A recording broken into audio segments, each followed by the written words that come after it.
Muito boa tarde, boa noite, boa madrugada, bom dia para quem está acordando agora. A gente está recebendo aqui com muita satisfação o professor Marcos Erhardt Júnior, que vai conversar conosco a respeito de algumas intersecções entre tecnologia e direito. Aquilo que nós temos chamado de novas tecnologias e tem relação com o âmbito informático, inteligência artificial e, claro, direito privado, que é a nossa grande área de atuação. Os pesquisadores e pesquisadoras, e particularmente eu, que lidero Teorias Sociais do Direito, grupo de pesquisa vinculado aqui à Universidade de La Salle, no Rio Grande do Sul, a gente se sente honrado com a sua participação. A palavra é sua, pelo tempo que parecer oportuno, para conversar com a gente. E a quem nos escuta, a quem participa conosco à distância ou aqui na nossa sala, sinta-se à vontade para questionamentos quando quiserem. Vocês que aí estão, por gentileza, eu peço que usem o chat. Quem está na sala, faça a pergunta para mim, que eu digito para o professor Marcos fazer as suas considerações. Bem? Bem-vindos, bem-vindas. Marcos, a palavra é tua. Obrigado, meu amigo Catalã. Tá? É sempre bom voltar à La Salle, ainda que seja aqui virtualmente. E melhor ainda, retribuir a sua visita lá no SESMAC, na UFAL, alguns dias atrás. A gente vai seguir nesse diálogo, a gente vai seguir fazendo outros projetos. E olha que legal aqui na sala. A gente tem pessoas de iniciação científica, a gente tem pessoas que estão no gerúndio, quer seja no mestrado, quer seja no doutorado, os mestrandos e os doutorandos.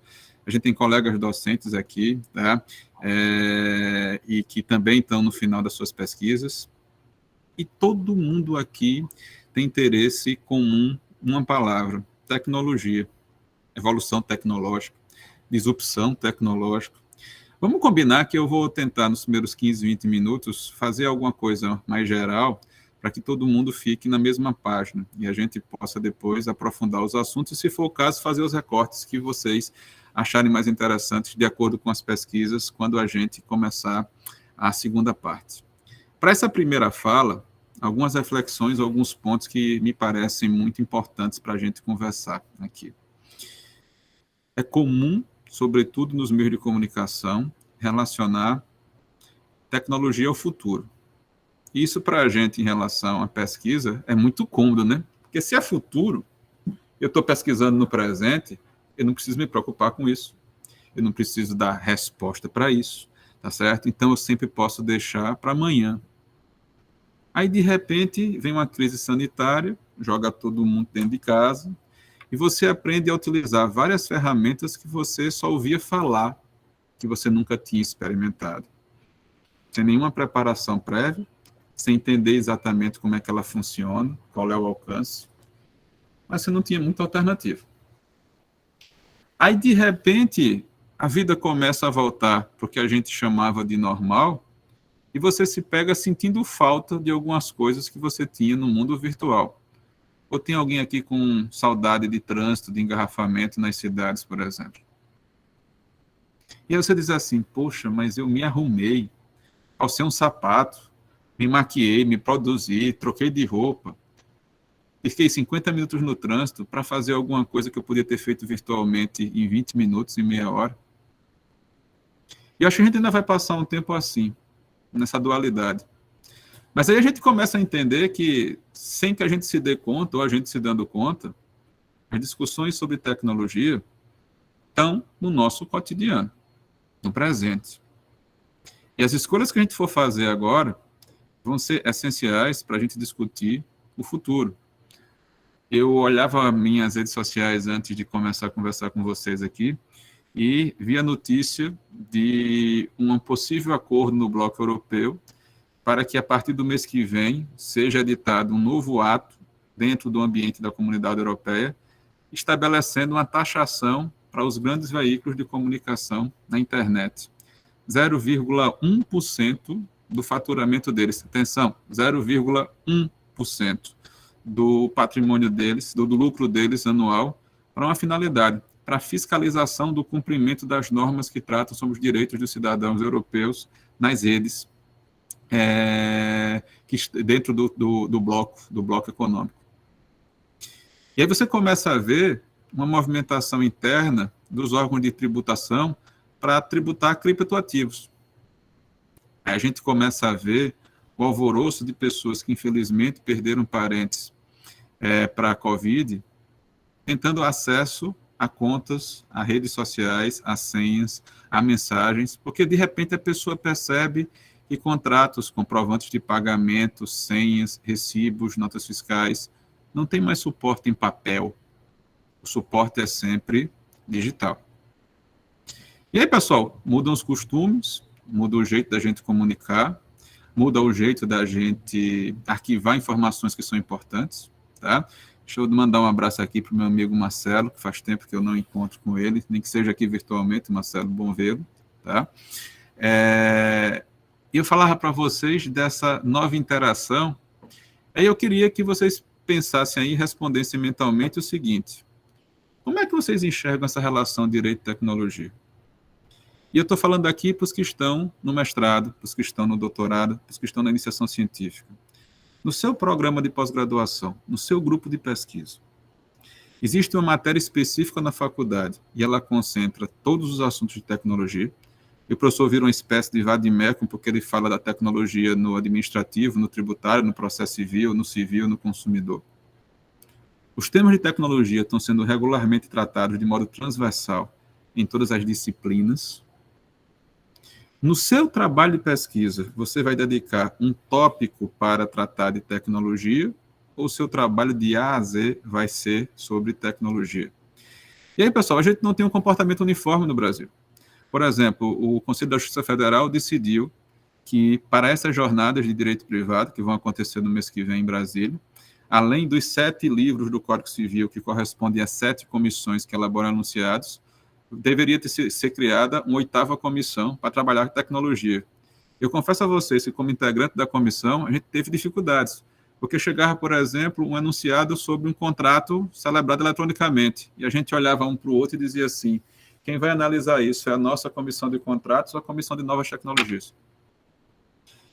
E por que eu estou colocando isso para vocês?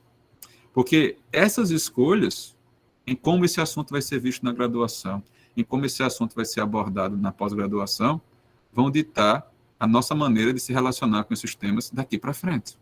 Tá? E aí, a minha pergunta para vocês é: se alguém aqui vive no mundo digital, e aí você deve pensar assim: bom, eu fico 6 horas por dia, 8 horas por dia na frente de uma tela, numa janelinha dessa, pulando de reunião para reunião, de aula para aula, eu já estou me sentindo dentro do universo digital. Mas, pessoal, vocês vejam que a forma de acesso ao mundo digital depende do mundo físico. Eu preciso dizer quem sou, que a minha identificação é civil, é no mundo físico. Eu preciso dizer qual é a minha forma de conexão. Muitas vezes pedem o meu endereço físico para poder fazer a minha ficha cadastral. Ainda que eu não informe o endereço físico, onde eu me conectar na internet, como regra geral, tirando a possibilidade do VPN, vai indicar onde é que eu devo estar, provavelmente, em relação àquele assunto. Eu posso dizer para vocês que a gente não tem que fazer uma escolha entre o virtual e o digital. A gente vai viver numa confluência entre esses dois aspectos. E qualquer pessoa que já foi para um restaurante e viu um casal com mais de 10 anos de casado e com filhos, esperando a comida que acabaram de pedir, vai perceber isso, que está todo mundo na mesma mesa e cada um com seu telefone celular. Em vez de estar conversando entre si presencialmente, está todo mundo olhando para a tela. E se brincar, eu aposto que você, esse ano, já utilizou o seu telefone para chamar alguém que estava na sua casa e não ter que levantar para onde a pessoa estava. Aí você mandou uma mensagem para a pessoa, mesmo estando no mesmo espaço físico. Ou será que eu estou errado? E aí, nós, como pesquisadores, temos que entender a nossa relação com o objeto da pesquisa. Como é que é a sua relação com o digital, com a tecnologia? É uma relação adversarial, eu tenho medo, deixa ele longe lá, eu vou tratar com reverência, eu vou tratar como algo que faz parte da nossa realidade. E aí, a gente vai começar a fazer os nossos trabalhos, aí vem o segundo problema. Tu quer resolver todas as questões do mundo nas páginas do seu trabalho. E você começa a ficar angustiada, porque você vai perceber muito rapidamente que você não vai conseguir solucionar todas as questões que você está levantando e que é preciso fazer um corte. É preciso escolher uma coisa de cada vez para trabalhar, porque, afinal das contas, a gente não está numa corrida de 100 metros, a gente está na maratona. E se a gente exagerar agora no começo, a gente não vai chegar no final. Tá? 2 maneiras de você encarar o problema. Eu vou desconsiderar tudo que foi pesquisado até aqui, afinal de contas, a experiência que a gente tem jurídica e de bibliografia é eminentemente analógica, e eu vou começar do zero, pesquisando as interações do digital com o jurídico, ou eu vou resgatar o que existe de conhecimento jurídico que não está exatamente adequado para a realidade atual e vou tentar mostrar onde é que ele se aproxima e onde é que ele difere. E eu posso colocar aqui para vocês um exemplo para a gente começar. Acho que todo mundo viu as notícias do ano passado para cá do grande movimento envolvendo a compra de objetos de arte utilizando tokens não fungíveis, os chamados... E a gente vê matérias jornalísticas, porque existe muito pouco de trabalho jurídico publicado nessa área. E a gente acaba sendo induzido pelo título da matéria ou pelo que o jornalista escreve. Marcelo comprou um NFT. O NFT do Marcelo remonta a uma foto de uma obra de arte de um artista que o Catalã colocou à venda, que chama Ayla. Ayla saiu da escola, da creche, fez uma pintura a dedo, tá? Catalã fotografou a pintura e resolveu, tá, vincular aquela pintura a um NFT e colocou, aspas, à venda. E aí, Marcelo, você até vendo o futuro da artista, decidiu comprar aquele material. E aí, a questão é que você é dono. Mas, Marcelo, quando você pensa que é dono, você não pensa, sou dono dentro do que o digital me permite ou dentro do que a tecnologia me permite. Na sua cabeça, o conceito de dono vem do titular, vem do que você aprendeu na graduação e ele remonta a um estudo que foi feito para coisas basicamente corpóreas e para uma realidade completamente diferente do que aquilo que você está adquirindo. E na cabeça da gente, se você é dono de alguma coisa, você pode usar, você pode expor, você pode fruir dela a hora que você quiser, do jeito que você quiser, quando você quiser. Aí você descobre, Marcelo, que o Catalã, quando fez o NFT e programou, aspas, o contrato para poder transferir a titularidade para você, transferiu a titularidade para você sem permitir que você passasse adiante. Então você acabou de se tornar dono de uma obra, mas apesar de ser dono, você não pode transferir para outras pessoas. Por vedação expressa de quem te vendeu. Ou então você decidiu mostrar aos seus colegas, aos seus familiares, a bela obra que você comprou. Mas aí você só pode fazer isso se você tiver um equipamento que tem alguns requisitos que permita você se conectar na determinada plataforma. Porque se você não tiver esses requisitos, você simplesmente não vai nem chegar a acessar aquilo que você comprou. Mas apesar de você ter comprado aquilo, amigo, ainda que o Catalã não tenha impedido você de passar para frente e vender, ele pode ter vinculado a transação que fez com você à possibilidade de cada revenda daquela obra de arte ele receber uma comissão. E aí me permitam voltar para o direito romano, para enfiteus, os contratos de foro, e para uma figura que muitos aqui conhecem como laudêmio. Há quem pense que é uma doença, há quem pense que é o nome de um remédio, mas, na verdade, você vai ter aqui uma contraprestação na hora de uma operação em relação à titularidade daquele bem. Será que quando você viu lá o anúncio, adquira o NFT, se torne proprietário único daquilo, passava pela sua cabeça que talvez você não pudesse revendê-lo? Que a cada revenda, a pessoa que era o titular antes de você vai receber um pagamento? E qual é a garantia, depois que você compra aquilo, que daqui a 10 anos você ainda vai ter acesso a esse tipo de informação? Eu tenho certeza que em algum canto na sua gaveta em casa deve ter um disquete. E não daquele pequenininho, não. É daquele disquete grande, tá certo? Que a gente usava quando o computador ainda tinha uma tela de fósforo verde. Não, Marcos, eu não tenho, não. Quem é que não tem uma fita VHS em casa? Ou um DVD aí, procurando um aparelho que permita que você leia o conteúdo daquele DVD? Qual é a garantia que a gente vai ter que esses marketplaces que estão vendendo agora, essas NFTs, seguirão funcionando. Mas vamos imaginar que para você ter acesso a essa obra, a pessoa que te vendeu, entre aspas, que comercializou, te deu uma chave de acesso. Deu um código. E atira a primeira pedra aqui na sala quem nunca esqueceu uma senha. E precisou apertar num botão, esqueci a minha senha para poder recuperar. Marcelo, e quando você descobrir que aqueles 200 milhões de dólares que você pagou na obra que você comprou do Catalã, você perdeu a senha e não tem como você resetá-la e recuperá-la? Porque a gente tem que levar em consideração que, em geral, a titularidade que nós conhecemos está relacionada a um sujeito que tem existência no mundo físico. Mas várias das operações que estão acontecendo nesse momento, a titularidade está relacionada a quem detém uma informação, a quem tem a chave de acesso. E o sistema vai presumir que quem tem a chave de acesso tem um controle. E olha a palavra que eu usei. Eu não usei posse, eu não usei propriedade, eu usei controle. E eu estou fazendo isso porque a minha opção é estudar tecnologia olhando para os conceitos tradicionais que eu aprendi e vendo se eu posso adequá-los, ou se eu preciso superá-los, ou se eu preciso funcionalizá-los para poder fazer frente ao problema jurídico que passou para mim. Porque eu não posso simplesmente cruzar os braços e esperar o momento que isso vai ser resolvido pelo legislador e que eu vou ter um artigo para citar para resolver aquela questão.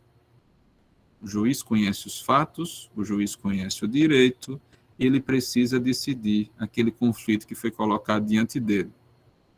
Mas para o magistrado tradicional, cuja competência é definida por regras físicas de circunscrição, por fronteiras, que está acostumado a exercer poder de coercitibilidade porque existe uma autoridade central e nós estamos subordinados a ela, ele vai descobrir rapidinho, nesse mundo digital, que não importa se você é juiz numa comarca no interior de Alagoas ou em Porto Alegre, ou se você é ministro do TSE, pode ser que não responda um e-mail de intimação que você mandou, mandando cumprir alguma coisa em 48 horas. Dessa vez, o serviço foi bloqueado. Mas quantas vezes a gente vai tolerar bloquear o serviço se isso começar a se tornar a regra e não a exceção? Então, pessoal, a minha primeira provocação é a seguinte: você e tecnologia, presente ou futuro. Você e tecnologia, o seu cotidiano ou uma coisa distante de você que você tem temor reverencial. Você é tecnologia. Vamos jogar fora o que você aprendeu até agora. E vamos tentar começar do zero e criar uma coisa nova? Ou vamos tentar, na medida do possível, aspas, aproveitar, fecha aspas, dentro das possibilidades, o que a gente já tem de material colocado aí? Porque o que eu tenho visto, às vezes, é alguém que, na pandemia, não fez exercício, engordou e vai sair de casa e tenta entrar na roupa que cabia em você 2 anos atrás. Mas agora, por mais força que você faça, aquilo não vai caber mais em você. Você continua insistindo. Então, tem pessoas que dizem assim: eu não me preocupo com tecnologia, porque tudo que eu faço em relação ao que existe no mundo físico, eu vou fazer no mundo digital. E aparece aquelas pessoas que acham que a assinatura eletrônica é você fazer uma assinatura numa folha de papel, tirar uma foto no seu celular, recortar e colar no documento. Pronto, já providenciei a minha assinatura digital. E aí, a pergunta é: quais são as consequências jurídicas disso? Resposta: insegurança. Resposta: invalidade. Resposta: ineficácia. Resposta: inexistência. Logo, a situação continua no mundo fático, não está no mundo jurídico. Como é que a gente faz para combater isso? Pior, a gente vive um momento e um contexto de insegurança e as mudanças estão acontecendo numa velocidade cada vez maior. Parece que foi ontem que você aprendeu a fazer TED e Doc e agora já tem o Pix. E aí você já não vive mais sem o Pix. E aí, a ameaça de greve dos servidores do Banco do Brasil, do Banco Central, você diz assim: meu Deus do céu, como é que eu vou fazer para viver sem o Pix a partir de agora? Vejam como a gente se acostuma muito rápido, absorve aquilo ali, e a gente não quer retroagir, a gente não quer ter um retrocesso, a gente quer seguir dali para frente. E o que eu posso dizer para vocês é que todo esse movimento está criando uma série de novas vulnerabilidades. Isso é um tema muito caro nas minhas pesquisas, eu sei que nas pesquisas do professor Catalã. Eu não estou falando só da vulnerabilidade nas relações de consumo, embora ela seja muito importante e uma fonte aqui de muitos exemplos. Eu estou falando também, pessoal, da nossa vulnerabilidade na maneira de acessar essa vida digital. Hoje eu estou falando para vocês de um lugar e eu não tinha as melhores conexões de internet. Eu estava receando até, não conseguia entrar para conversar com vocês, por exemplo.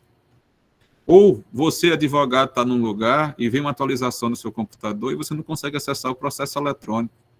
Ou você vai ter que ter mais de uma máquina em casa, porque cada tribunal tem uma versão diferente do processo eletrônico, se você atualizar para um ou outro, não funciona. E aqui eu estou falando de deficiências técnicas da gente, porque, com honrosas exceções, a maioria aqui na sala aprendeu física, química e literatura na escola, mas provavelmente não teve aula de computação. Ou então ia para a escola na aula de computação jogar algum joguinho interativo, mas não tinha aula de ciência da computação, noções básicas, tá certo? Para poder você entender, pelo menos, como é que se estrutura esse mundo e como é que você estabelece essa realidade. Ou fez um curso de Basic como eu. É uma linguagem que provavelmente não existe mais. Tá?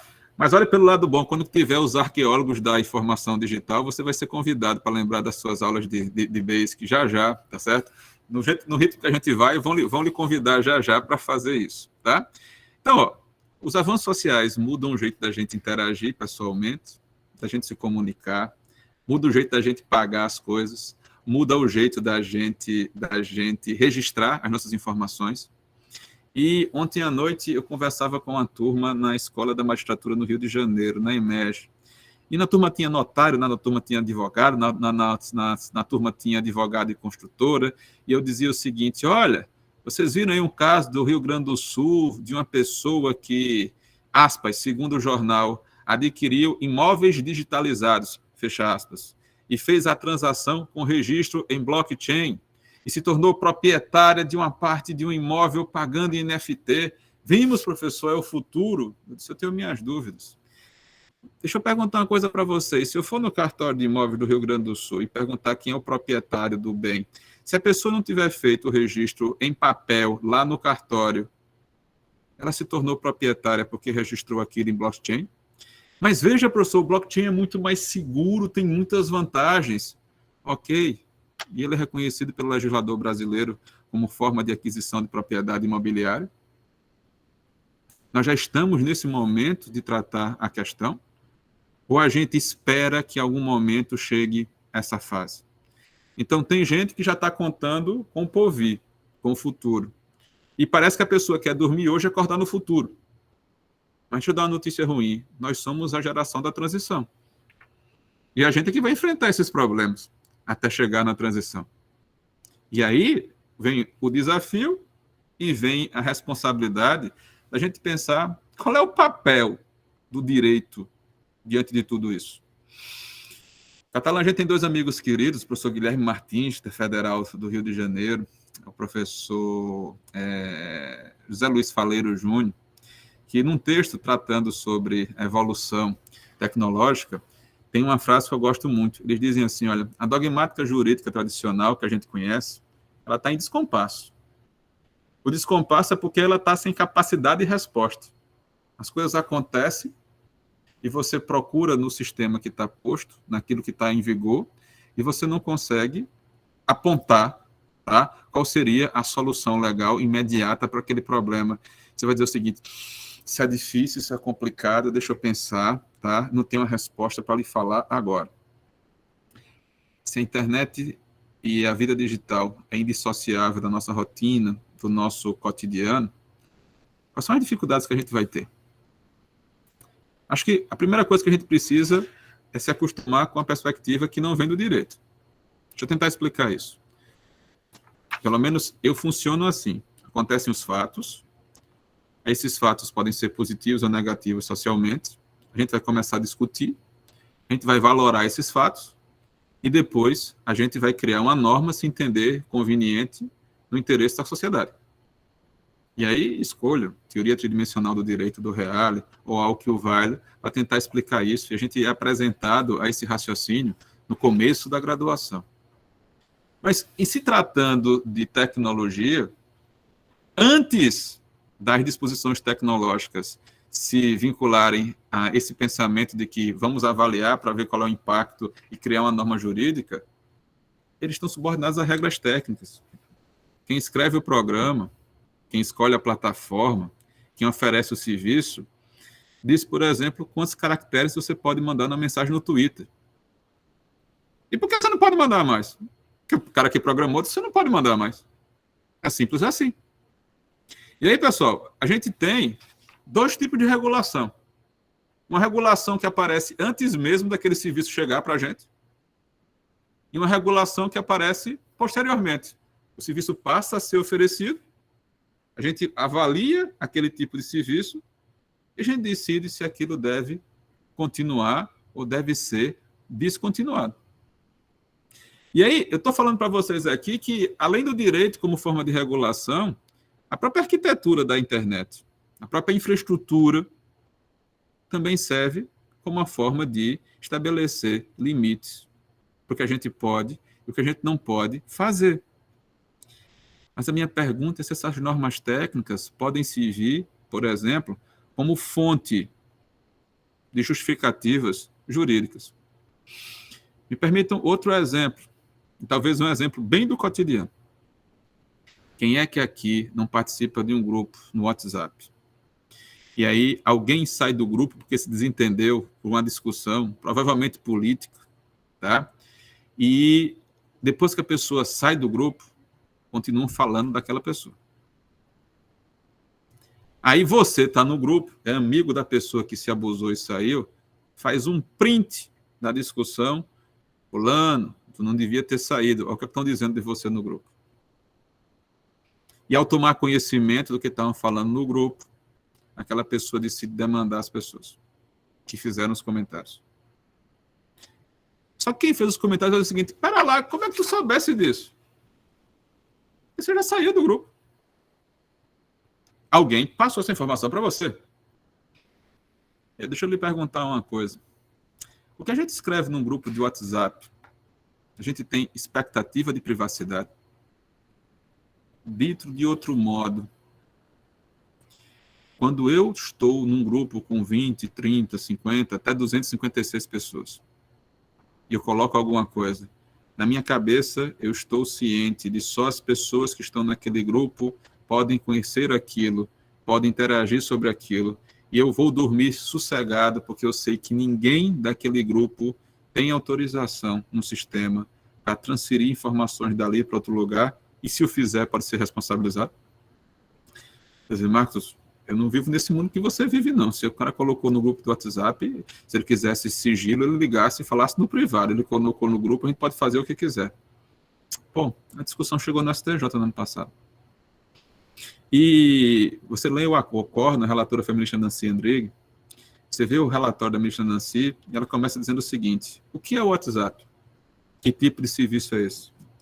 Com que é que ele se assemelha? E é interessante você ver essa discussão, porque ela diz assim, olha, o ponto de partida para a minha aproximação, para decidir isso do ponto de vista jurídico, é pensar em comunicação telefônica. A maioria das pessoas ainda prefere acessar o WhatsApp pelo seu smartphone.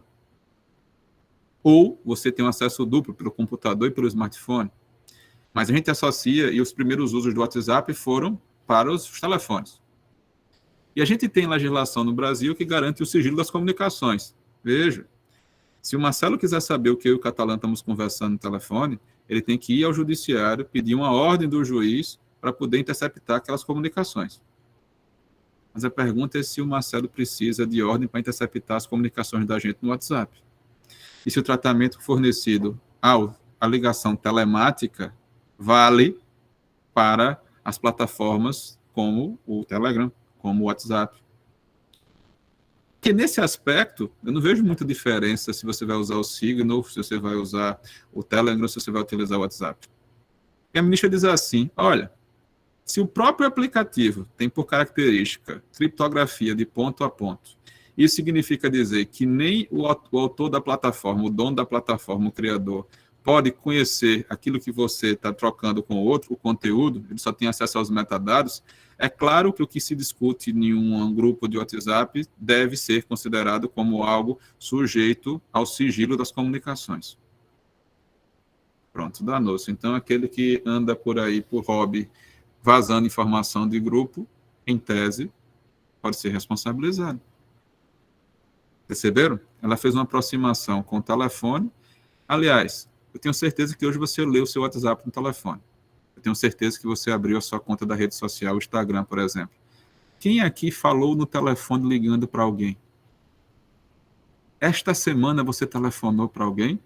Bom, aqui em Maceió a gente costuma dizer, Catalã, que a gente recebe ligação de São Paulo, que é as ligações 011, que cai a ligação depois e você não sabe quem está do outro lado da linha.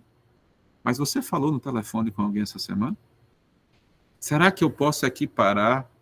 E será que faz sentido o caminho que foi adotado nessa decisão? Bom, o futuro vai dizer a gente. E aí, sabe o que é interessante? É porque na hora que você cria um serviço desse, todo mundo começa a usar, aí a gente começa a entender o seguinte: mandei a mensagem, primeiro vizinho, a mensagem saiu do meu celular. 2 segundos depois, apareceu um segundo vizinho junto da mensagem. A mensagem chegou no terminal de destino. Os 2 vizinhos cinzas ficaram azul. Já tem 30 segundos que ficou azul, porque ele não me respondeu ainda. Vocês perceberam que quem condicionou esse hábito na gente foi o programador? Quando definiu como é que o serviço ia funcionar e que tipo de informação a gente ia passar? Mas espera aí, eu não quero que as pessoas saibam quando eu estou visualizando as mensagens. Deve ter um jeito de tirar isso, tem. Mas aí também você não vai conseguir saber quando os outros estão visualizando as mensagens. Ah, não, eu quero saber quando os outros estão vendo o que eu mandei para eles, mas não quero que eles saibam quando eu estou fazendo isso. Quem decide não é o juiz. Quem decide é o programador. Perceberam? Mas será que a pessoa que está programando tem consciência de que ela está impactando numa relação e que aquela relação está sujeita a normas gerais que incidem, independente da vontade das pessoas, por exemplo, direitos e garantias fundamentais, e que a estrutura do software não pode ser discriminatória, não pode ter viés de como é que chama, de tendências que acabem colocando em risco direitos fundamentais? O controle hoje vem sendo feito a posteriori. O pessoal que trabalha com tecnologia, em geral, acha que o limite é o que ele pode fazer com base no equipamento que ele tem e no desenvolvimento das ferramentas de software. Mas, na verdade, tem outros limites que têm que ser observados. Mas o que acaba acontecendo é que os aplicativos são lançados, os produtos são lançados, e esse controle vem a posteriori. Pessoal, aquela minha referência aos 2 vizinhos que mudam de cor no WhatsApp, poderia ser feito um paralelo com o que o pessoal que estuda direito empresarial, aqui, Catalã, já que vai ficar gravado, eu vou registrar aqui o meu abraço para o nosso amigo professor José Barros, que gosta de estudar essas coisas de 1850, os atos de comércio lá atrás, mas é muito comum a gente encontrar referências a lex mercatória. Lex mercatória, basicamente, são os usos e costumes que vão passando ao longo dos anos e que acabam pautando as decisões nessa área. Será que eu posso falar de uma lex informática, pessoal? Dos usos e costumes? Vocês escrevem mensagens no WhatsApp em caixa alta? Vocês usam emoji em conversas mais formais? Você manda uma mensagem por escrita ou manda um áudio para a pessoa que você não conhece? Você começa as suas mensagens com bom dia, boa tarde, boa noite, ou você já vai direto ao assunto?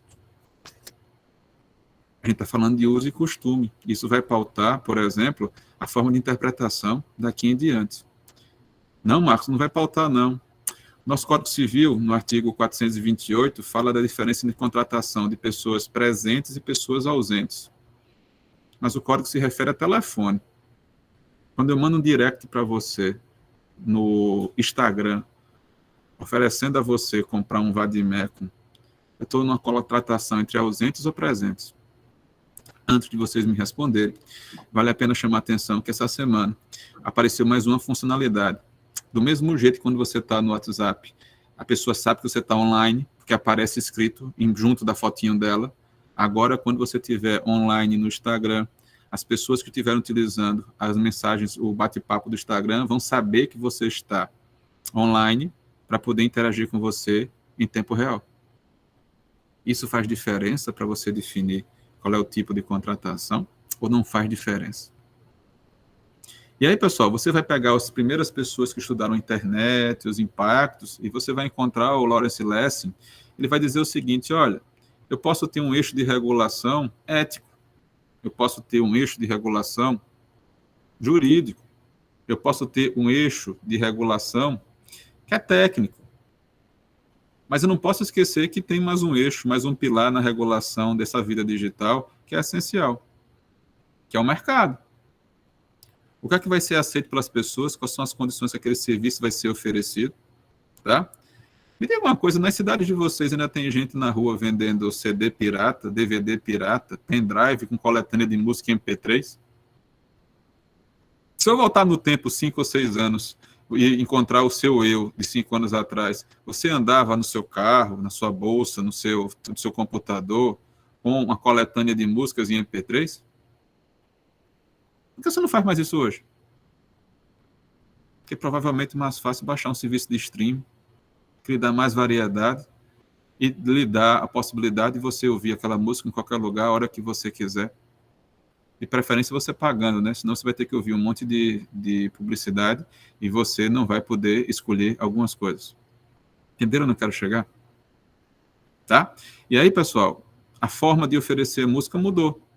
Isso impactou nos hábitos e costumes da gente. Você continua indo para o cinema na mesma frequência que você ia antigamente? Há 2 anos eu ia para o cinema quando tinha lançamento, porque os lançamentos apareciam sempre na telona, para depois irem para a TV por assinatura, ou irem para as fitas, ou irem para os DVDs, ou irem para o stream. Agora os lançamentos são simultâneos, porque o mercado decidiu que deve ser dessa forma. Eu acho que a maioria aqui deve estar utilizando o Instagram como rede social principal. Mas há 10 anos, a rede social principal era o Facebook.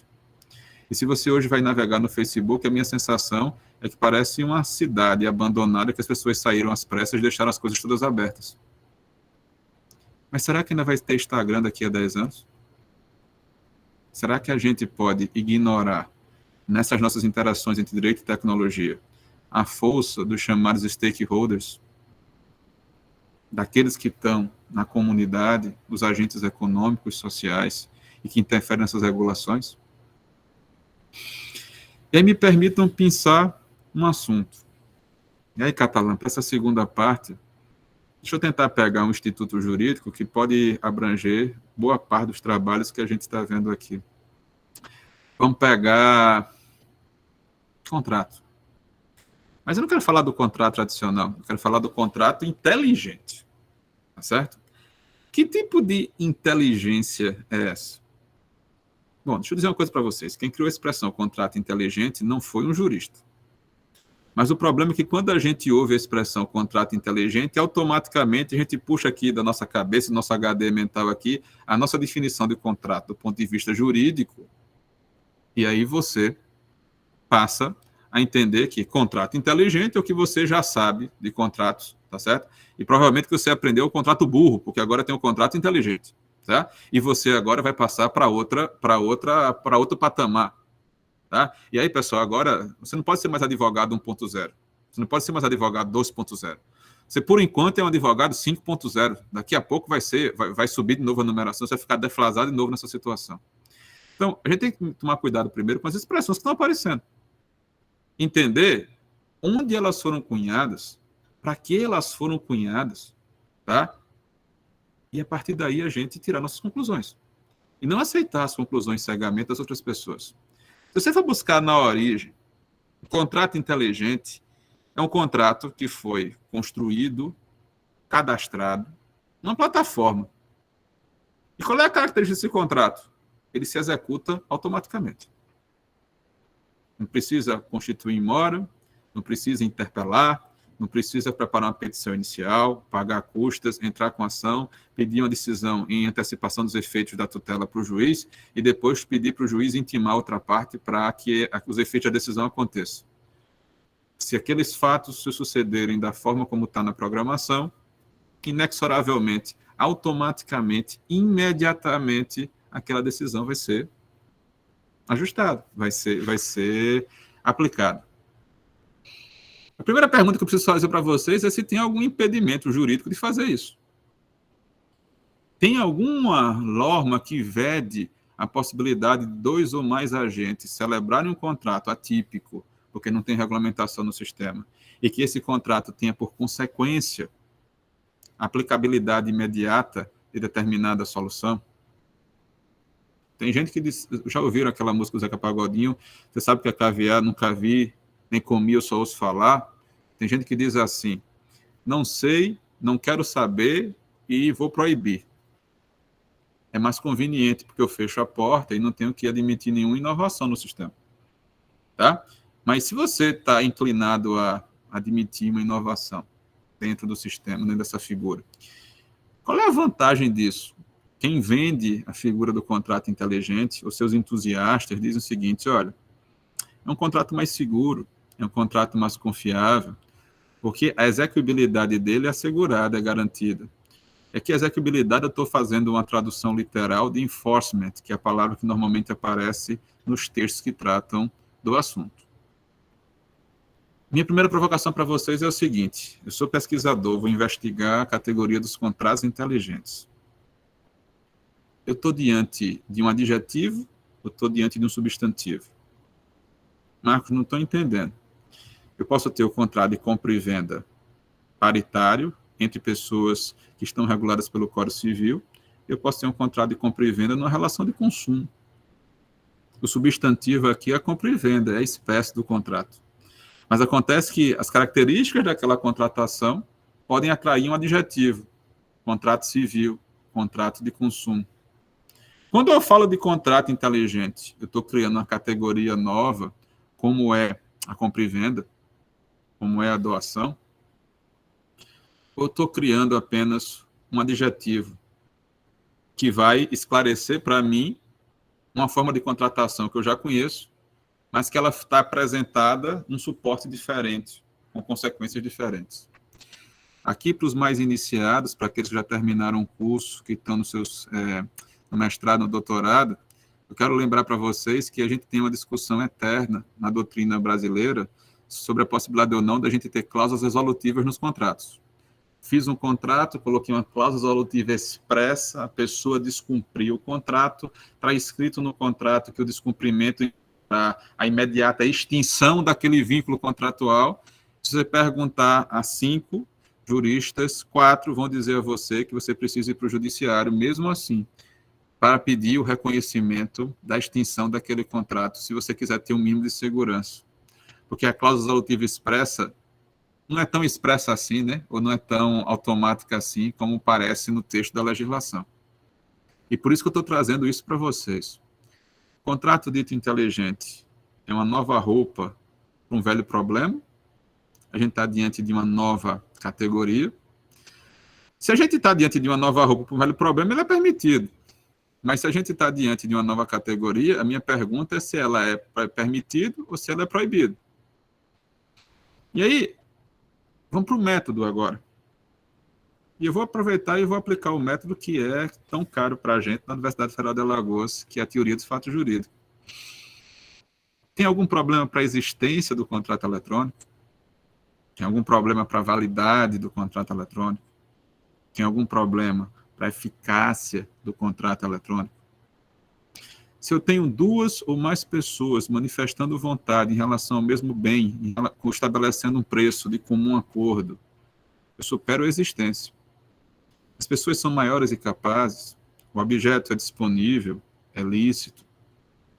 Pessoal, o foco do olhar do jurista para o contrato eletrônico nem está na existência, nem está na validade, isso é pressuposto.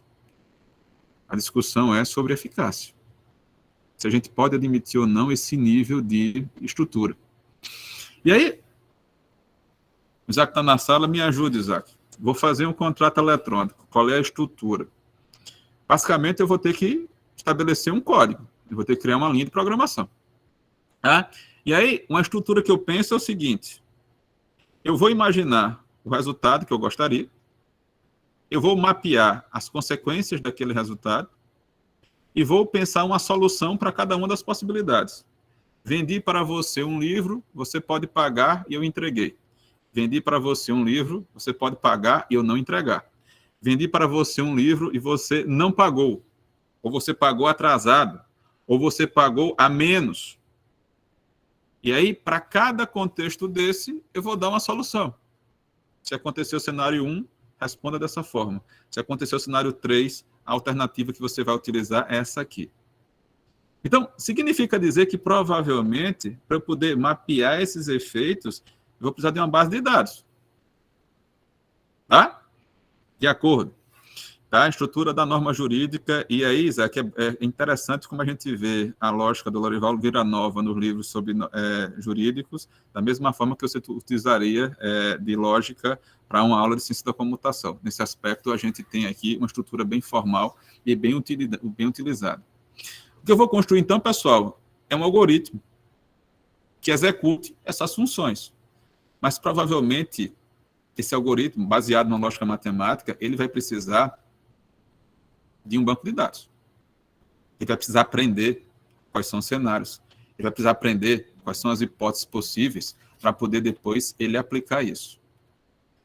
E aí, eu pergunto a vocês, será que eu consigo traduzir todas as nuances da nossa linguagem, da nossa comunicação, para uma linguagem de programação, baseada em 0 e 1, para uma realidade matemática, vamos dizer assim? Eu estou colocando isso para vocês, pessoal, porque muitas vezes, quando a gente abre o espaço para esses contratos ditos inteligentes, a gente precisa considerar alguns aspectos que as pessoas se esquecem. Publicidade.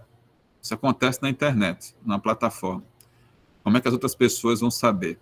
Ah, Marcos, eu vou resolver isso porque eu vou registrar o meu contrato numa rede blockchain. Qual delas?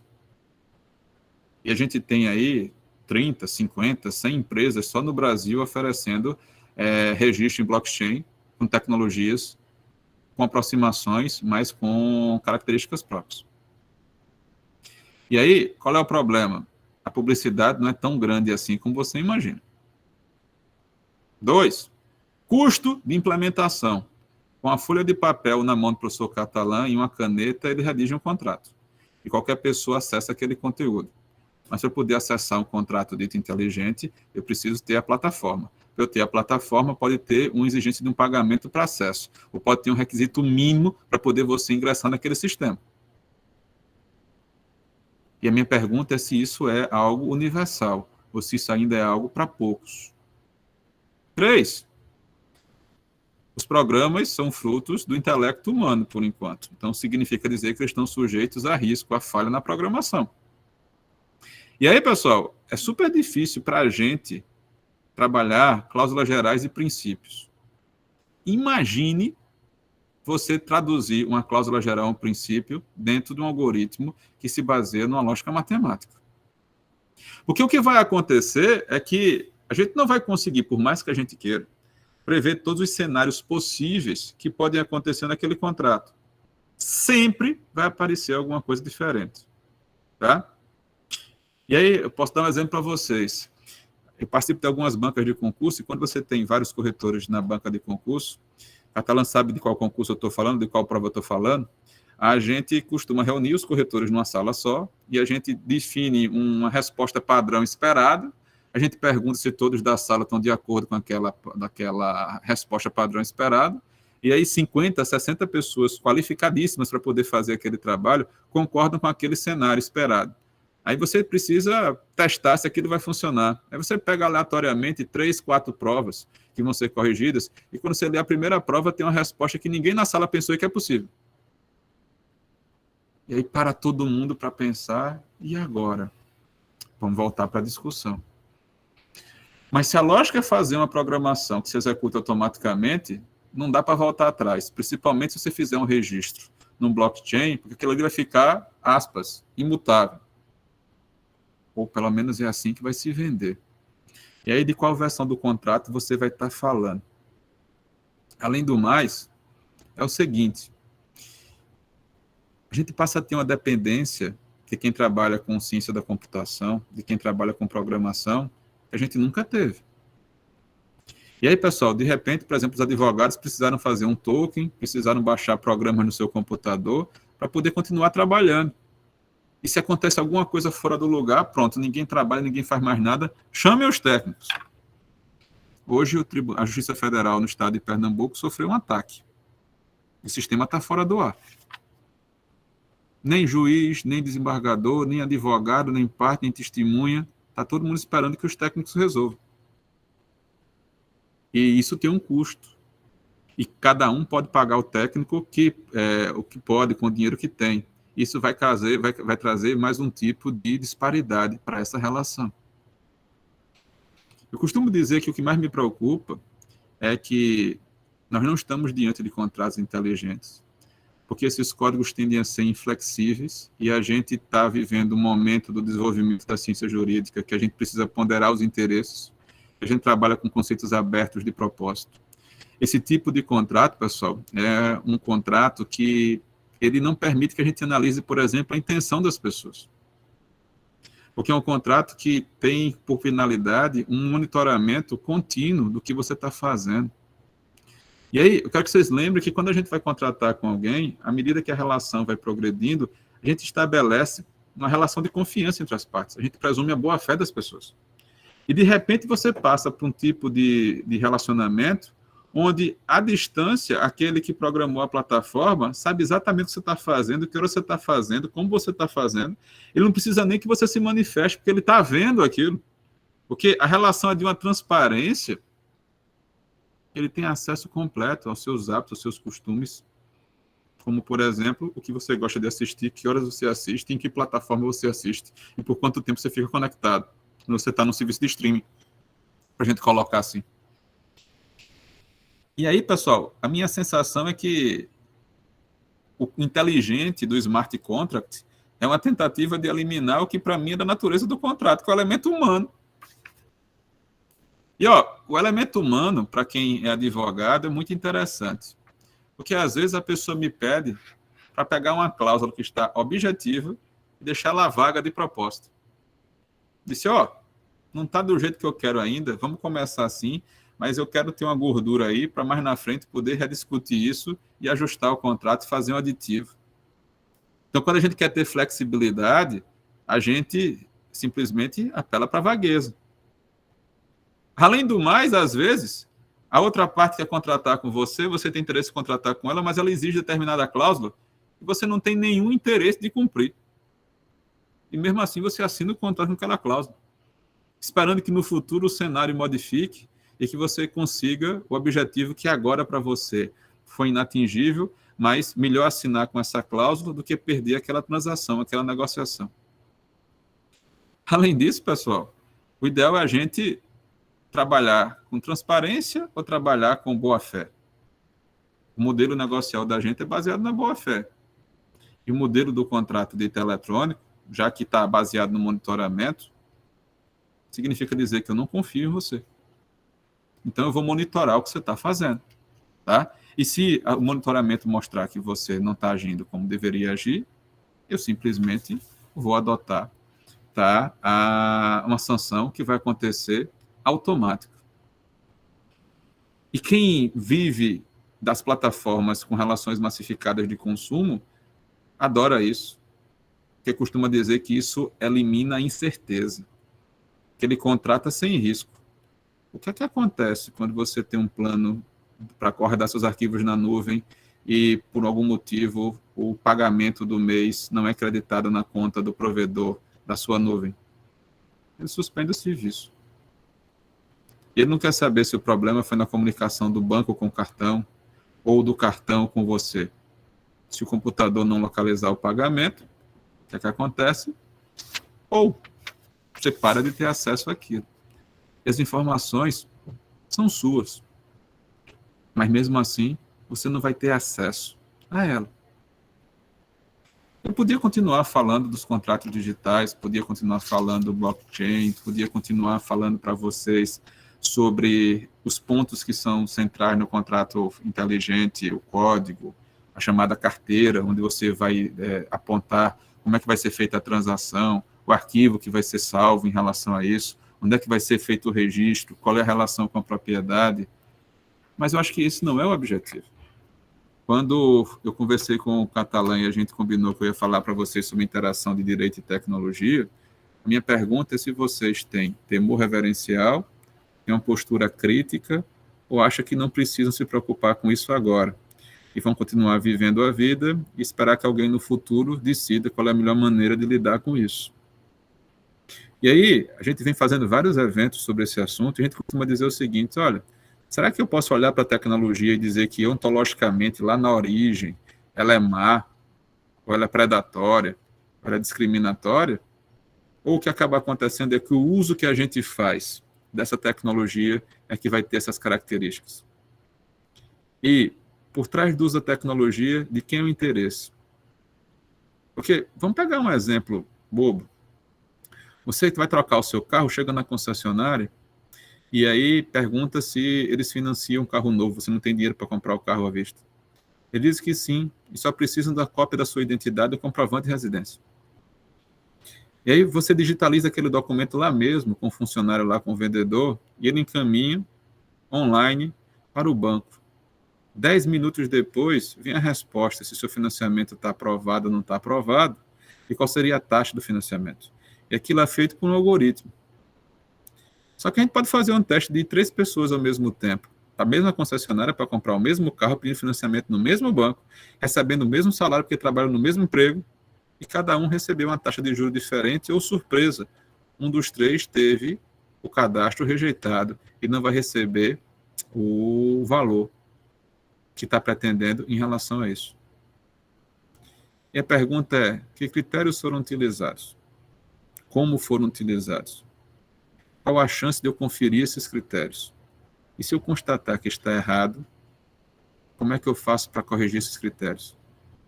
Nenhuma dessas perguntas foi feita para o desenvolvedor que criou esse algoritmo. Encomendaram para ele fazer um algoritmo que analisasse os dados A, B e C e apontasse qual seria a solução para aquilo. Entenderam onde eu quero chegar? E aí, pessoal, nesse cenário que eu estou colocando para vocês, é essencial a gente entender qual é o papel do direito nisso. O papel no direito disso é estabelecer limites. O papel no direito disso é proteger os vulneráveis. Mas quais são as ferramentas que a gente dispõe para isso? Bom, é essa parte que eu acho que a gente vai ver nos trabalhos de cada um de vocês. E não importa se é iniciação científica, o TCC ou a tese de doutorado. O que importa é que a gente tenha um problema claro de pesquisa e que a gente consiga transitar por todos os aspectos dele até chegar às conclusões que a gente vai oferecer, para que outra pessoa possa, igual uma corrida de revezamento, pegar o bastão e continuar seguindo em frente até as próximas conclusões, porque o enfrentamento disso não vai ser feito com uma decisão única na base de uma canetada. Isso é um problema complexo que exige ser tratado em várias vertentes diferentes. Amigo, eu estou falando já há um tempão. Eu acho que eu vou parar um pouquinho. Queria te ouvir, se você tem alguma provocação para a gente continuar aqui, e vou deixar aqui o espaço aberto para as provocações de vocês. Tá certo? O que é que você quer fazer? Como é que você quer tocar? Me diga lá. Acho que a gente abre a palavra primeiro, porque, bom, nós conversamos quase todo dia. Eu acho que às vezes eu falo mais do que eu falo com a minha mãe. São muitos projetos. Perdão a senhora, minha mãe, que está sendo gravada essa fala aqui, se ela ficar sabendo disso, eu ligo para você sempre que eu posso, mamãe.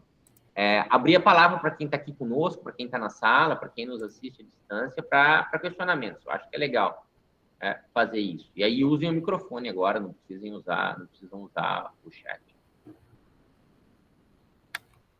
Eu não sei se você soube, enquanto o pessoal pensa nas perguntas ou se encoraja, falando em smart contracts. Aliás, eu costumo fazer uma brincadeira, eu não sei se são smart ou clever, e acho que nessa dicotomia eles são smart de fato, porque eles não são inteligentes, eles são espertos. Perfeito. Mas de uma locação aqui no Brasil, cujo automóvel parou de funcionar por conta de um sistema de acionamento automático. O veículo não foi devolvido no prazo planejado, ok? E, obviamente, a partir daí abre-se a possibilidade para ampliação do prazo de vigência com cobrança de novas diárias. Você pode estabelecer contratualmente, aliás, nós sabemos disso, a possibilidade de um aluguel sanção. Ou seja, se você não devolve no prazo estipulado, a partir de então, você paga a diária acrescida de um plus. Isso é lícito no direito brasileiro. Mas não. Desligamento automático. O carro sendo, como você esclareceu, monitorado. E, aliás, me fez pensar num dos últimos livros do Byung-Chul Han que eu li, no qual ele diz que excesso de transparência desnatura a confiança. E ela faz desaparecer aí a necessária ética a permear o mundo contratual. As casas feitas de vidro nos privam por completo de proteção. Aí você veja só, junto com o conceito de contrato inteligente, sabido, não tão inteligente assim, começam a falar agora sobre propriedade inteligente. E é engraçado que você sempre coloca um adjetivo para você ressaltar alguma coisa que normalmente desequilibra a relação. E esse é o exemplo do carro que você colocou aqui, alguns vão citar como de propriedade inteligente, porque eu vou conseguir limitar o acesso, limitar o uso e monitorar para ver o que é que está acontecendo. A minha preocupação em relação a esse assunto é que as pessoas dizem assim, é desse jeito, e você tem que aceitar, porque o sistema disse que é assim, ou que o sistema avaliou que essa é a melhor forma. E aí, como o sistema parece ser alguma coisa etérea, alguma coisa intangível, e você não entende como é que funciona, parece que a gente não pode questioná-lo, a gente não pode discuti-lo. E aqui que está a minha preocupação. Tá? Então, compete a gente agora, nesse momento, é o seguinte, podemos discutir sim, e a pergunta é se a gente vai se dobrar e vai aceitar o que o sistema está determinando, ou se é o sistema que tem que se adequar às pessoas. Quando eu comecei a especialização e o mestrado lá atrás, meu professor dizia assim, estamos vivendo uma fase de personalização ou de repersonalização das relações privadas e as pessoas não podem mais servir o patrimônio. O patrimônio tem que ser tutelado dentro da necessidade de proteção das pessoas. Mas agora eu vejo alguém tutelando avanços tecnológicos acima das garantias e dos direitos de personalidade. Talvez por um encantamento, talvez porque a gente não sabe direito como é que isso vai funcionar, às vezes porque a gente não recebeu a educação adequada para isso. E quando eu vejo os nossos filhos e os nossos netos com mais facilidade lidar com esse assunto do que nós temos, aí me preocupa, porque a gente tem que devia estar orientando eles em como é que eles vão caminhar nesse mundo. E acaba que eles estão se virando sozinhos, como autodidatas. E aí vem um problema. A gente é que diz qual é a ética da família, o que deve se fazer e o que não deve se fazer. Mas é que a gente está ausente nisso. É o próprio mercado, é a própria plataforma que diz que é legal fazer a dancinha do TikTok, dizer onde é que você mora, o que é que você está fazendo. E isso todo mundo faz, então, porque todo mundo faz, é perfeitamente legal e possível, e que não tem problema nenhum em relação a isso. Tá? Então, se a gente começar sem perder a capacidade de se indignar, de analisar criticamente, e de partir como, uma das minhas premissas inegociáveis é o seguinte, eu não vou retroceder. Eu não vou abrir mão de garantias que foram historicamente conseguidas a duras penas, porque eu estou encantado com a ferramenta tecnológica. E a ferramenta tecnológica, se quiser prosperar e continuar sendo utilizada, precisa se adequar a isso. Pelo menos esse é o papel da norma jurídica. Proteger os interesses que a gente entendeu que eram essenciais para aquela vida em comunidade. E fica essa reflexão aqui para vocês, para que a gente possa continuar nos nossos estudos. A gente vai se encontrar nas bancas, a gente vai se encontrar nos eventos, a gente vai ter um encontro no dia 13, né, Marcos, da rede do Agendas, um encontro internacional, saindo de tecnologia um pouquinho, tratando sobre a relação obrigacional como um processo, numa perspectiva de pessoas que estão em países diferentes, então vai ser muito interessante a gente ver como a mesma ideia não tem o mesmo desenvolvimento né? O desenvolvimento não é uniforme em todos os lugares. Eu acho que vai ser legal para quem gosta de direito patrimonial obrigacional, tá certo? A gente vai ter o evento no dia 19, o evento do perfil de Direito Civil e Tecnologia. Está aberto um edital agora, pessoal, para os alunos de pós-graduação, mestrado, doutorado, apresentarem resumos expandidos para o Instituto Brasileiro de Direito Civil, tá? Vai acontecer no dia 5 e 6 de maio. A gente vai ter o Congresso Brasileiro de Direito Civil em agosto. Eu estava indo na sequência, a Catalã já colocou aqui no grupo, a gente vai ter o Agendas.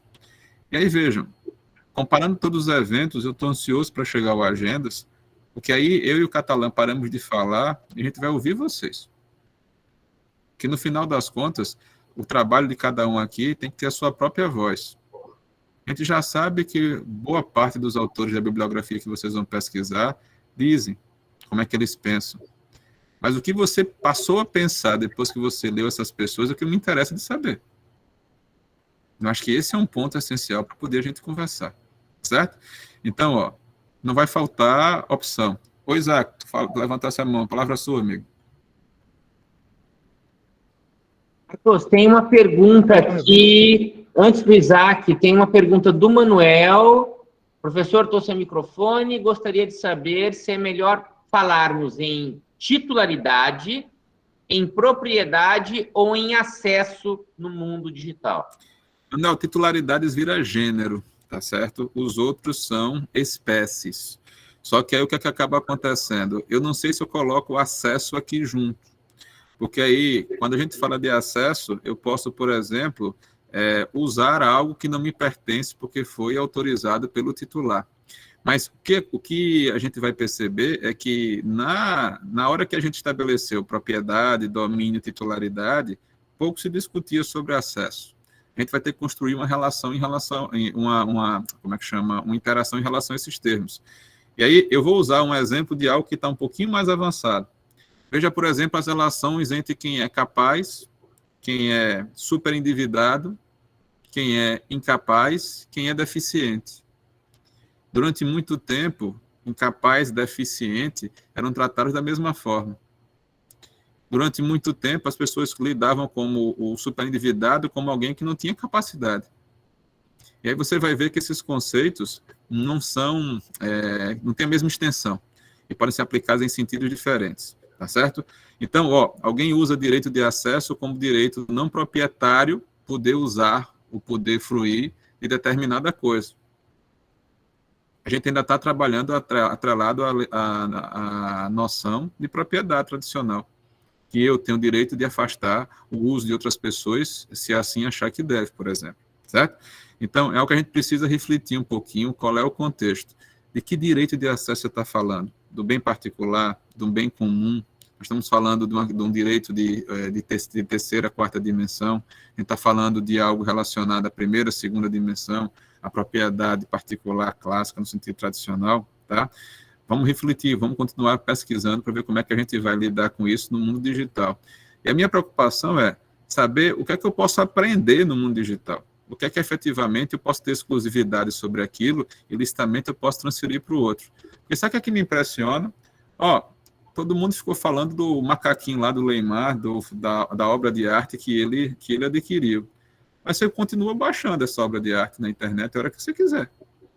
O que ele tem é um documento que diz que o original, se é o caso, aquele arquivo digital, está atribuído a ele. Mas isso não impede as pessoas de continuarem vendo a imagem, de continuarem utilizando a imagem, apesar de ter consequências no campo dos direitos de propriedade em relação a isso, se o sistema jurídico reconhecer aquilo ali como um bem apropriável individualmente. Será que todos os sistemas estão vendo isso da mesma forma? Só o tempo vai dizer a gente. E eu acho que a gente precisa se antecipar um pouquinho a isso, para que a gente possa não ser pego de surpresa quando acontecer. Tá? Estou vendo aqui Isaac Me permita só uma nota, Marcos. O professor Herodes, Manuel, se esse tema te interessa, tem um trabalho fantástico no qual eu me escoro há bastante tempo, na qual ele vai dizer que o direito civil, pense o direito privado, que vai além do direito civil, precisa ser pensado como um direito de acesso. Quando eu tenho princípios como fechamento do sistema e eu vou buscar vidas dignas prometidas a todos, uma igualdade de natureza substancial e não meramente formal, e a solidariedade, para ficar só com esses, mais uma vez, como estruturas de fechamento sistêmico, ler o direito privado a partir dessas estruturas principiológicas e, portanto, são dotadas de força normativa, me permite enxergar com alguma clareza um direito civil como um direito de acessos. Acesso à família eudemonista, acesso às mais distintas titularidades, mas antes disso, a moradia como garantia constitucional, acesso a uma sucessão que, de fato, cumpra um bom papel e não seja simplesmente uma ferramenta de concentração de riqueza. Então, são leituras bastante verticalizadas que podem ser feitas, certamente, nesse momento que você vive da tua vida acadêmica. Agora sim, Marcos, o Isaac levantou a mão e o Marcelo levantou a mão nessa ordem. Vamos lá? Olá, boa noite, estão me ouvindo? Quer dizer, boa noite, porque está tudo escuro aqui, estão me ouvindo? Joia. Professor, na realidade, eu queria fazer 2 apontamentos e essas provocações, tá? Primeiro, para ser mais rápido, em relação ao blockchain, a gente sabe que tem 2 tipos de ambientes quando a gente está utilizando o software. O ambiente de desenvolvimento é aquele que tem o projeto, né, com os projetistas, e o ambiente de produção é aquele onde o software está efetivamente rodando, né? Então, na fase de desenvolvimento, pode ser que antes da implementação de algum contrato tido como contrato inteligente, existam as tratativas, né, a oferta, a aceitação, tudo certinho. E precisa ser codificado em alguma linguagem de programação para subir na estrutura do blockchain de alguma forma, né? Uhum. Agora, eu sei que o nosso sistema é baseado na boa-fé, tá? Mas seria tão ou mais importante também a utilização desse caso da transparência para permitir a auditabilidade. Por quê?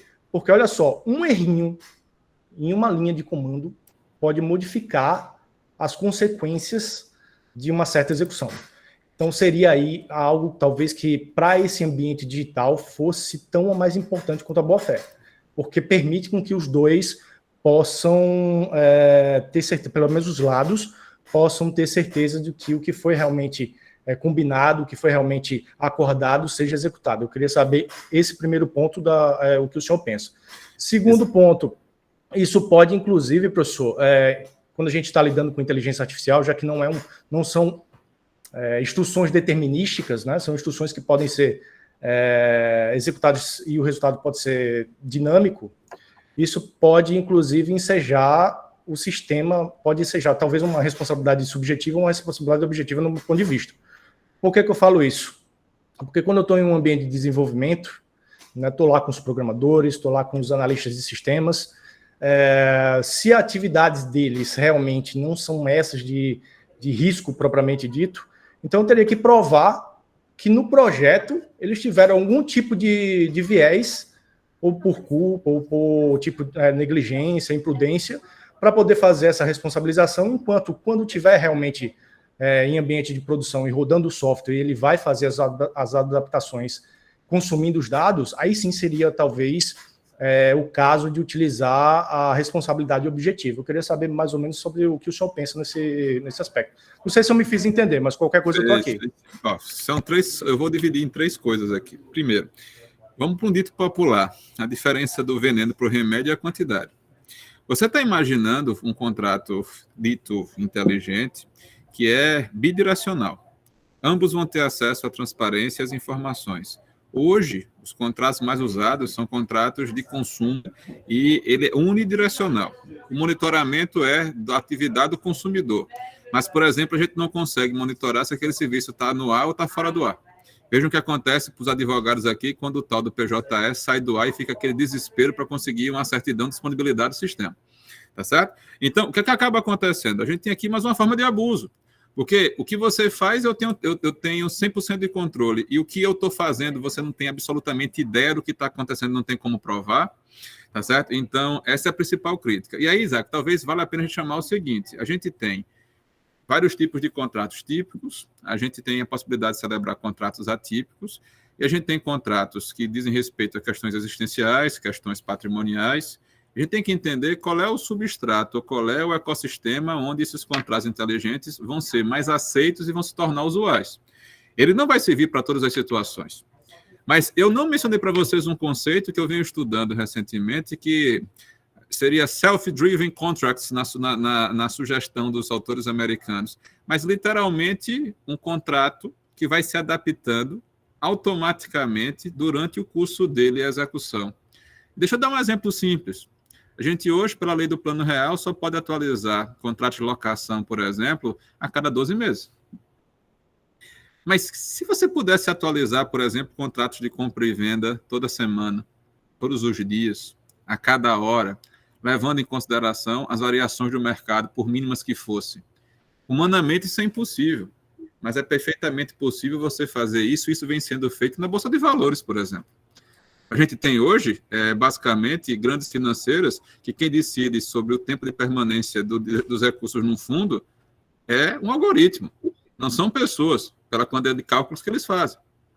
O que é que você acha de um contrato onde o computador ficasse monitorando o preço dos insumos e acendesse um alerta, dizendo assim, olha, o fornecedor vai ter dificuldade de cumprir o contrato daqui para frente se não reajustar o preço, porque o valor dos insumos aumentou muito. A gente acaba, no ponto de vista tradicional, fazendo apostas em relação ao futuro, e o que a gente tem são teorias, como a teoria da base do negócio, teoria da imprevisão, teoria da onerosidade excessiva, para tentar dar uma solução depois que o desequilíbrio está instalado. E que tal a gente utilizar a tecnologia, não para o contrato inteiro ser feito numa plataforma, mas para a gente ter aspectos desse contrato que vão se valer em muito desse tipo de cláusula, desse tipo de algoritmo, tá? Aí o Catalã mostrando para vocês um texto, novos itinerários da contratação informática, do contrato inteligente ao contrato algoritmo. Perfeito, tá? Tá em português, Catalã, o Cláudio escreveu em italiano. Parece que a gente conversou sobre isso, a gente não conversou. Esse texto da civilística está pendente de avaliação. Tá? Deve rolar no próximo ano, a gente sabe como é que estão funcionando as revistas de modo geral, que inclui a redes. Pelo menos um ano aí entre avaliação e previsão de publicação. Eu encaminhei mês passado, está lá com o Eduardo. Perfeito. Tá? E aí o que é que acaba acontecendo? Esse é o tipo de... Eu aposto mais, eu sou mais entusiasta desse tipo de situação, as partes de comum acordo escolherem cláusulas contratuais que elas poderiam, por exemplo, deixar determináveis por um perito. Mas o perito aqui, Isaac, vai ser o algoritmo que vai ser construído. E aí a gente vai começar a perceber o seguinte, olha, e aí para responder já a sua segunda pergunta em relação à responsabilidade. Mas espera lá, como é que esse algoritmo funciona? Quais são as variáveis que ele vai utilizar? Aí o problema da transparência, Isaac, é o seguinte, é que eu sei como é que o algoritmo funciona, eu consigo induzir o algoritmo a isso. Quem é que aqui nunca ouviu alguém dizendo assim, olha, me ajuda lá, me dá likes naquela página, me ajuda aquela postagem a subir para poder a gente ter mais engajamento nela, que eu estou precisando de visibilidade. Vamos enganar o algoritmo aqui para ver como é que ele funciona. Então, a dificuldade de você lidar com esse contrato é que provavelmente você vai precisar de uma terceira parte no contrato, que vai ser aquele que vai ser contratado para fazer o algoritmo. E aí a gente precisa definir qual é o nível de transparência desse algoritmo para que um dos dois contratantes não tente melhorar a sua condição do contrato explorando o algoritmo, que inicialmente não tem nenhum viés, não é discriminatório, mas acontece que eu vou explorar a característica da lógica matemática dele para ver como é que eu vou trabalhar. Percebeu a situação? E aí, veja, a responsabilidade civil aí é complexa, porque eu tenho quem contrata o desenvolvedor, quem coloca o produto no mercado, e muitas vezes, pessoal, eu vou ler o algoritmo como se fosse um carro que precisa de combustível para rodar. E o combustível são os dados. E se eu não tenho os dados, ele não vai funcionar. E quem foi que forneceu os dados, Isaac? O problema está na programação do algoritmo, o problema está na qualidade do banco de dados que foi colocado para rodar naquele algoritmo e que acabou gerando a distorção mais na frente. Bom, mas fica mais fácil quando o programador consegue prever o que o algoritmo vai decidir. Mas à medida que eu vou desenvolvendo níveis de inteligência artificial mais avançados, é o que acaba acontecendo. Se você perguntar, aspas, ao pai do algoritmo qual vai ser a resposta que ele vai dar depois de analisar aquele cenário, nem ele consegue prever o que é que vai acontecer. E aí a pergunta é o seguinte: se eu estou disposto, Marcelo, a colocar no mercado um produto que vai dar uma solução que eu não faço ideia do que seja e vou cobrar caro por isso, porque é o estado da arte e do desenvolvimento tecnológico, quando o problema acontecer, eu vou dizer o quê? Foi mal, prometo não fazer isso de novo no futuro? Ou vou ser responsabilizado pelo risco de colocar alguma coisa assim no mercado? Entendeu? É isso que a gente precisa refletir um pouquinho. Vamos continuar esse papo mais para frente, para poder a gente dar a chance aqui do Marcelo também participar. Meu caro, vou deixar a palavra com você, se o Catalã concordar. Pode ser, amigo? Vamos ver o Marcelo?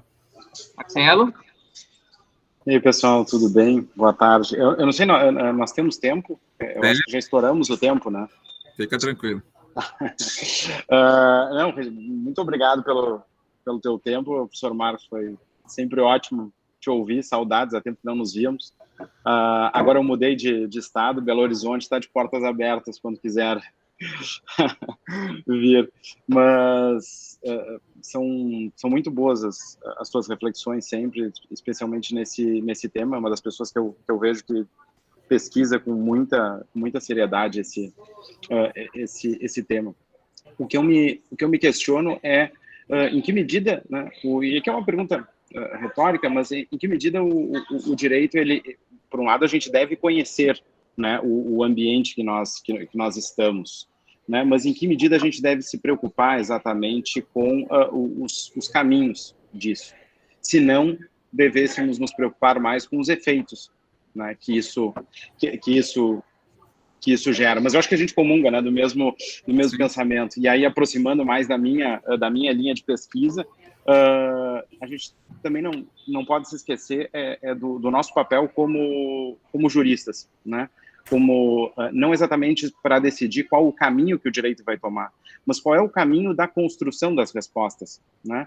Se a gente, trazendo um pouco do professor Tércio aqui, se a gente entender a dogmática jurídica como um processo, não exatamente de estabelecimento de limites, né, mas de estabilização de expectativas, redução de complexidade sociais, é bem o caminho que tu tinhas comentado. Não há que criar nada, ou melhor, se criarmos algo novo, uma nova dogmática, é a partir da própria dogmática, é a partir dela mesma, e a partir de um estudo profundo dela. E o que me preocupa no âmbito da educação jurídica, que é onde eu estou andando, é a falta de seriedade, ou até de, perdão da expressão, de preguiça em bem avaliar as estruturas dogmáticas para ver os limites dela e a possibilidade de adaptação dela, de aplicação ou de adaptação ou de renovação dela à nossa realidade e até às futuras realidades, sem invencionismos, né?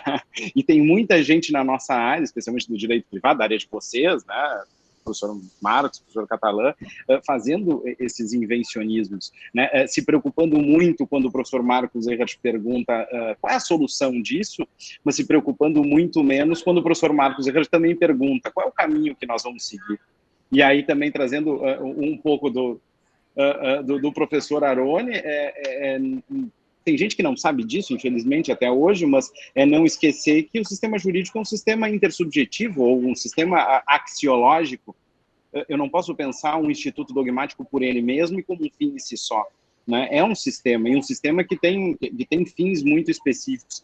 Então, né, na minha visão crítica sobre isso, eu estou um pouco me importando quem estão fazendo com NFT ou não. Agora, a preocupação mesmo minha, como pensando o direito e a construção dele, é quais são os efeitos que isso vai gerar, especialmente quando isso chegar, não na mão, mas quando isso afetar a grande parte da população, que hoje trabalha com um contrato de propriedade registrado no registro de imóveis, né, que nem sabe o que é um blockchain, né, e né, sobre um contrato inteligente, né, auto-exequível. Bom, mas não superamos ainda o princípio da inafastabilidade da jurisdição e do acesso à justiça. nesse ponto, também acho que a gente não pode ser muito duro em relação à crítica dessas inovações tecnológicas, porque, claro, que elas são apropriadas pelo mercado, né, e são utilizadas a favor do mercado, e intensificam desigualdades, mas, por outro lado, facilitam muito a vida, numa lógica de simplificação, né, da vida social. E se, porventura, tivemos um contrato inteligente, autoexecuível, que não foi verificada nem um pouco a lógica da boa-fé, então que se acesse, né, o judiciário para fazer esses questionamentos. Mas também a gente ter conosco a certeza de que a dogmática só é dogmática quando ela encontra a realidade. Quando a gente nota que a realidade está desconectada da dogmática, é sinal que temos um problema. E os invencionismos que nós estamos vendo aí, inclusive em artigos científicos, muitos publicados, inclusive em boas revistas, é que tem invencionismos não dando a importância que a dogmática tem, e que toda essa construção que tu mesmo referiu tem a importância que ela tem na nossa vida, porque ela serve para estabilizar expectativas, né? Então, se não há o que esperar do que vai vir, então o direito, pela dogmática, perde a sua própria função, né? Essas divagações. A gente não podia ter encerrado melhor, tá certo? Porque eu acho que você agora conseguiu, de modo muito objetivo, chamar atenção para o papel da pesquisa jurídica. Esse é o papel da gente. E se a gente está aqui encontrando grupo de pesquisa, com alunos de pós-graduação, com alunos de iniciação científica, eu acho que esse é o nosso compromisso. Quando a gente escolhe esse caminho, tá? Não é um caminho fácil, mas é o caminho que a gente escolheu trilhar. Então, vamos tentar trilhar ele da melhor maneira possível. E aí, meu amigo, é sempre bom ouvi-lo, tá? Agora eu já sei que você está em BH, a gente vai... Vamos combinar para a gente passar uma tarde falando mal do catalã. Fique tranquilo. Vamos organizar isso. Me chame também para tomar uma pinga em BH. Vocês podem falar mal na minha frente, não tem problema. No mais, meu amigo, eu vou só pedir a vocês licença por conta da hora, porque a sala que eu estou aqui vai ser utilizada para outra atividade, e eu também vou participar da atividade. Preciso me organizar aqui para isso. Agradecer ao pessoal da UFAL, o pessoal do SESMAC, o pessoal do TSD, aos nossos convidados que apareceram aqui, que souberam que a gente ia estar junto. É sempre muito bom estar com vocês, tá certo? E, meu caro, você é o dono da casa, estou lhe devolvendo a palavra. Tempo urge, eu só tenho a te agradecer e agradecer os meninos e meninas que estão aqui conosco na forma virtual e no formato real. Pessoal, até a próxima. Obrigado. Um beijo gigante para todo mundo. Mais.